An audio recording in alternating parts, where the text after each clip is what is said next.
وهو قيام السنة الشريفة بمهمة صيانة القرآن عن تحريف معناه الذي أراده الله تعالى.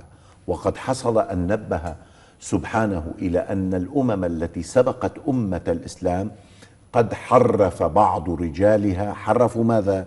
الكلمة الإلهية من بعد مواضعه، وبعد مواضعه هو تأويله وفقا لمصالحهم ومشتهياتهم.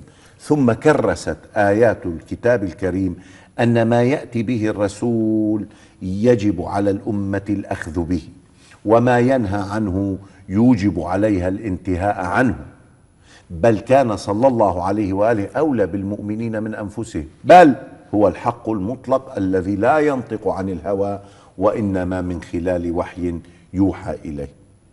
يكفي في ذلك أننا لم نعلم عدد ركعات الصلاة